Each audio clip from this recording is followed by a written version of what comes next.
साल 2024 सिर्फ पाकिस्तान के लिए नहीं, पूरी दुनिया के लिए उम्मीद का साल था। क्यों? क्योंकि 5 नवंबर 2024 को अमरीकी सदारती इलेक्शन हुआ, जिस पर पूरी दुनिया की नज़रें थी। मुझे अमेरिका में जाके वो स्विंग स्टेट्स जिन पर सबकी नज़रें थी, वहाँ पर जाके जवाब दो कंडक्ट करने का मौका मिला।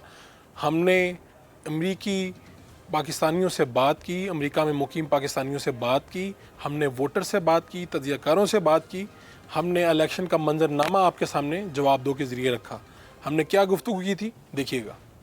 How are you? I'm good.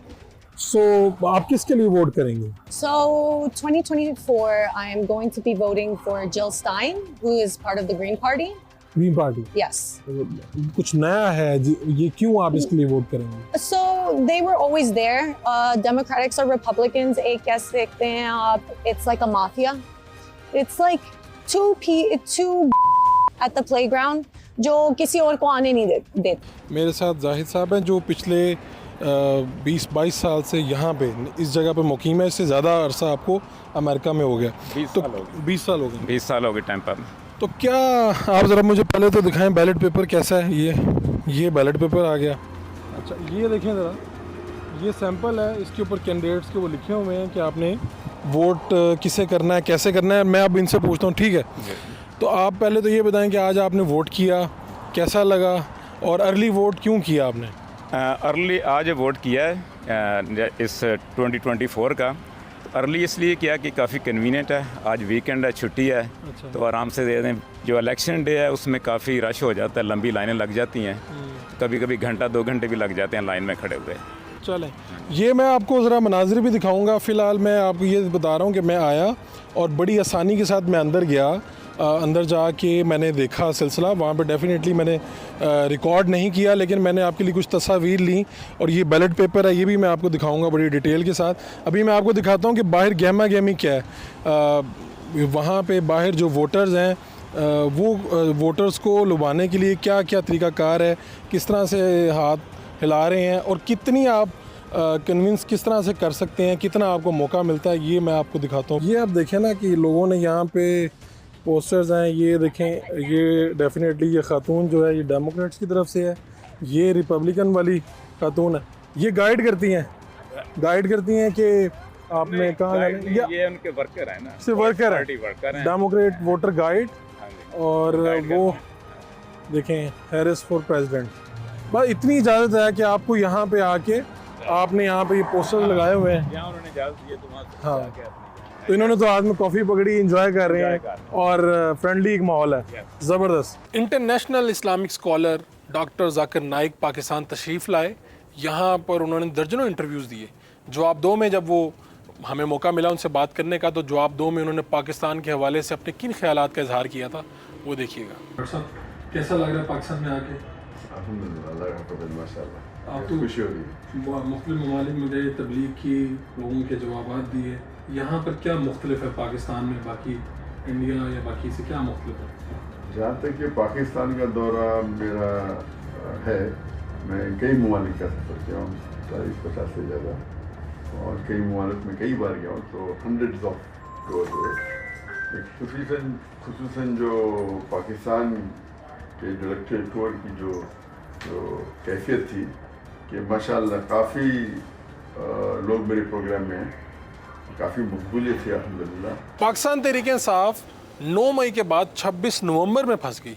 26 नवंबर की असल में फ़ाइनल कॉल थी, जो कि 24 नवंबर को दी गई, और फिर बिलाखिर 26 नवंबर को एक इस्लामाबाद में वाक़या हुआ।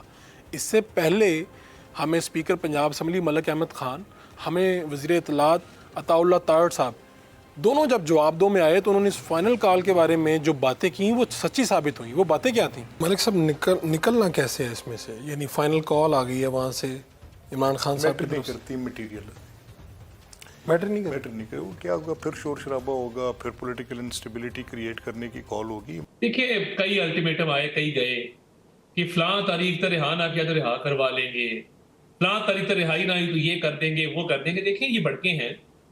कुछ एहसास करें अपने सूबे के लोगों का, कुछ रहम करें अपने सूबे के लोगों पर, जहां पे कुरम में 47 लाशें हमने उठाई हैं, जहां हर रोज हमारे फौजी अफसर, फौजी जवान शहीद हो रहे हैं। आपके बच्चों का तहफ़्फ़ुज़ करते करते वो अपने बच्चों के सर से उनका साया उठ जाता है।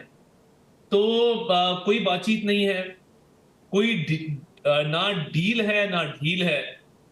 आज मोहसिन नकवी साहब ने बड़ा क्लियर उनको कन्वे कर दिया है, बैरिस्टर गौहर को, चेयरमैन पीटीआई को, कि इस्लामाबाद हाई कोर्ट का ये ऑर्डर है जिसके तहत जो है वो आपका जितना भी एहतजाज है वो गैर कानूनी है, इसकी इजाज़त नहीं दे रहे, जो आएगा गिरफ्तार होगा और सख्त तरीन कानूनी कार्रवाई अमल में लाई जाएगी, जो करेगा वो भुगतेगा, क्योंकि अब कोर्ट भी कह चुका। और मजीद हम इस मुल्क को इंतशार का शिकार नहीं कर सकते, अपनी इकोनॉमी को नुकसान नहीं पहुंचा सकते। जलसा करना है अपने सूबे में जहां मर्जी करें, वफाक पे, पंजाब पे लश्कर कशी की इजाज़त हरगिज़ नहीं दी जाती।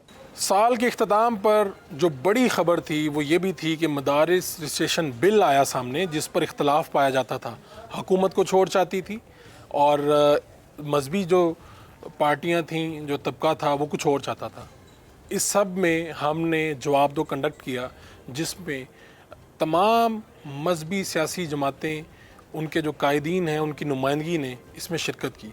हमारे साथ जवाब दो में JUIFA के मौलाना राशिद सुमरो, हमारे साथ ताहिर शर्फी साहब, हमारे साथ सेनेटर साजिद मीर साहब, हमारे साथ खुर्रम नवाज़ गंडापुर मिनहाजुल कुरान से, और मुख्तलिफ जो हस्तियाँ हैं वो इस प्रोग्राम में शरीक हुई और मदारिस रजिस्ट्रेशन बिल के ऊपर खुल कर ये जो इशू है ये लोगों के सामने हमने कैसे रखा, ये देखिएगा। पाकिस्तान के अंदर इस वक्त जो सबसे ज़्यादा मसला सर उठा रहा है वो है मदारिस की रजिस्ट्रेशन का। इसके ऊपर मौलाना फजलुर रहमान ने बात की, इसके ऊपर हुकूमत की तरफ से भी राय आई और इस इशू के ऊपर ये भी कहा जा रहा है कि अगर ये मसला मुतालबात नहीं माने जाते, मौलाना फजलुर रहमान ये कहते हैं, तो फिर हम सड़कों पर भी आएंगे।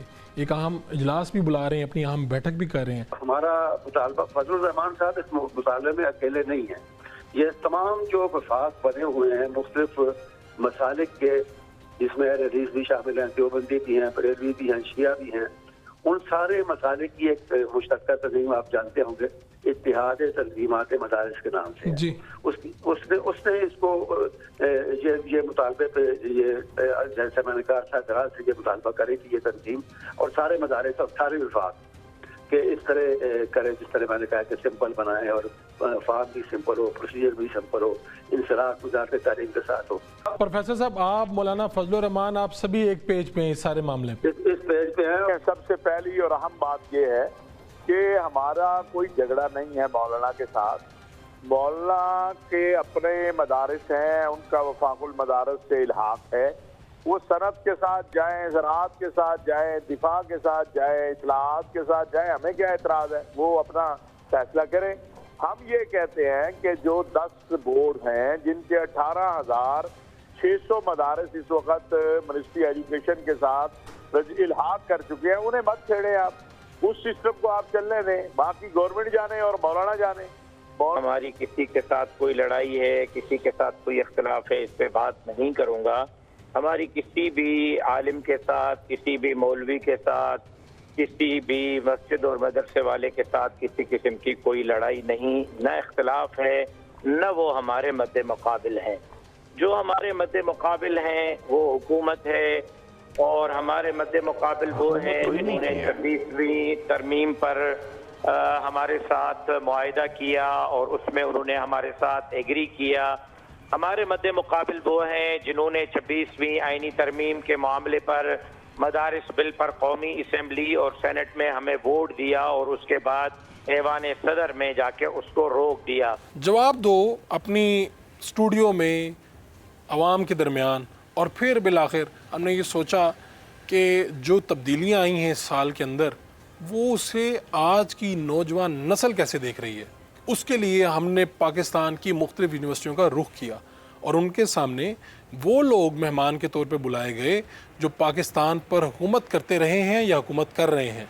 साबिक वज़ीर आज़म पाकिस्तान जनाब शाहिद खाकान अब्बासी साहब को जब तलबा के रूबरू हमने पंजाब यूनिवर्सिटी में बिठाया और फिर उन्हें बिलाखिर जवाब दो होना पड़ा।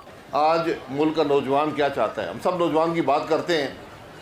नौजवान मुल्क का अपनी इज़्ज़त चाहता है, अपना हक चाहता है, रोज़गार चाहता है और कारोबार के मौके चाहता है। मुल्क उस वक्त तक तरक्की नहीं करेगा अगर मईशत तरक्की नहीं करेगी। और एक बात हमें समझनी पड़ेगी कि जिस मुल्क में सियासी इंतशार होगा वहाँ पर मईशत तरक्की नहीं करेगी। जिस मुल्क में इलेक्शन चोरी होते हों वो मुल्क तरक्की नहीं करते। ये बातें हमें समझनी पड़ेंगी। पाकिस्तान के पास एक बहुत बड़ा एहसासा है जो दुनिया के बहुत कम ममालिक के पास है, उसका नाम है नौजवान।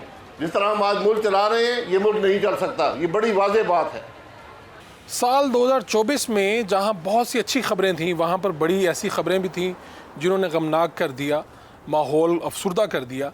उसमें लाहौर में एक बहुत बड़ा वाक़या पेश आया था, अमीर बालाज टीपू का कत्ल। ये वही नौजवान है जिसका पहला इंटरव्यू करने का मौका भी मुझे मिला था। पहले इंटरव्यू में उन्होंने क्या कहा था? पहला इंटरव्यू मुझे करने का मौका मिला अमीर बालाज टीपू का। ये पढ़ा लिखा नौजवान क्या सोचता था, हमने पहले इंटरव्यू में क्या बात की थी, आइए आपको दिखाते हैं।